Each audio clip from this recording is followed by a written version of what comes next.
बहनों भाइयों नमस्कार, जय माता की। ग्रहवाणी आध्यात्मिक वेदांग ज्योतिष के YouTube चैनल में आप सभी का स्वागत करता हूं। जीवन में कटुता, दुर्भाग्य, दुराचरण, शत्रुता, उदासी और अकेलेपन को जला डालने का सामूहिक पर्व है होली। बहनों भाइयों, आप सभी को मेरी तरफ से होली की हार्दिक शुभकामनाएं। इस बार होली पर्व 28 मार्च को आप सभी को भगवान लक्ष्मी नारायण का पूजन अपने नित्य कर्म स्नान आदि के बाद करना अति उत्तम है। होलिका दहन तक बच्चों के कल्याण और रक्षा के लिए आप उपवास रखें तो काफी लाभ मिल सकता है। इसके अलावा होली स्थल को गंगा जल से पवित्र करने के बाद होली को अग्नि दिखाएं। लौंग, गुग्गुल, जायफल, पुष्प, चंदन और नवान्न से अग्नि का पूजन करें। नए गेहूं, चना तथा जौ की बालियों को अग्नि में भूनते हुए 3 परिक्रमा करनी चाहिए। फिर होली से अग्नि ला करके अपने घर के द्वार पर अग्नि स्थापित करनी चाहिए। अगले दिन प्रातःकाल हल्दी जो होली है उसकी भस्म को मस्तक पर धारण करें और पश्चिम की ओर मुख करके शंखनाद करें। लाल, पीले, हरे रंगों से होली खेलें। काले रंग का और केमिकल युक्त रंगों का प्रयोग बिल्कुल ना करें। बहनों भाइयों, तंत्र विद्या के जनक भगवान भोलेनाथ हैं। इन्हीं भगवान शिव ने होली के दिन ही अपना तीसरा नेत्र खोलकर कामदेव को भस्म किया था। तब से कामदेव अदृश्य रूप से ब्रह्मांड में व्याप्त हो गया था। आज का दिन आप अपनी सोई हुई शक्तियों को, अपने अंदर के तेज को और ज्ञान को प्रकट करने का, तीसरा नेत्र खोलने का दिन है।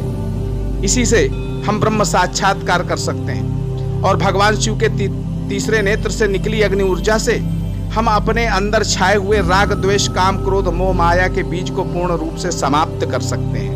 बहनों भाइयों, आज के दिन ही तंत्र की विशिष्ट साधनाएं की जाती हैं। आप भी माता लक्ष्मी की कृपा प्राप्ति के लिए कोई मंत्र सिद्ध कर सकते हैं। श्री सूक्त, कनक धारा, स्तोत्र आदि का पाठ कपूर और देसी घी का दीपक जला करके कर सकते हैं। भगवान हनुमान जी को सिंदूर का चोला भी आज चढ़ा सकते हैं। शास्त्रों में आज से वर्ष पर्यंत चलने वाले लक्ष्मी नारायण के पूर्णिमा व्रत का विधान भी बताया गया है, जिससे धन के साथ साथ सम्मान और दाम्पत्य जीवन की कटुता दूर होती है। बच्चे सन्मार्गी होते हैं। दिन भर मौन और एकाकी रह करके व्रत करना चाहिए।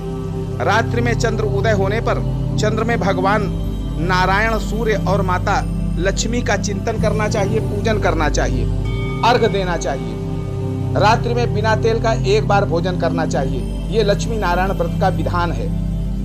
फाल्गुनी, चैत्री, वैशाखी और ज्येष्ठी पूर्णिमा को व्रत करके और पंचगव्य पीना चाहिए। आषाढ़ी, श्रावणी, भाद्रवी और आश्विनी इन पूर्णिमाओं को व्रत करके कुशोदक पीना चाहिए, यानी कुश में भीगा हुआ जल पीना चाहिए। और कार्तिकी, मार्गशीर्षी, पौषी और माघी पूर्णिमा को व्रत करके सूर्य की किरणों से दिन भर तपे हुए जल को पी करके वर्ष पर्यंत पूर्णिमा का व्रत करना चाहिए और बाद में इसका उद्यापन करना चाहिए। तो संपूर्ण अभिलाषाएं पूर्ण होती हैं।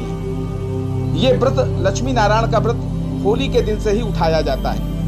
बहनों भाइयों, आज के दिन 7 गोमती चक्र लेकर के 1.25 मीटर कपड़े में बांध करके घर के सभी सदस्यों के सर के ऊपर से उतार करके अगर बहते जल में आप फेंक देते हैं तो आपके परिवार के लिए ये काले जादू से रक्षा करेगा, एक कवच की तरह। आप सुखी रहें, समृद्ध रहें। इसी मंगलमयी कामना के साथ आपसे विदा लेता हूँ। प्रेम से बोलिए जय माता की।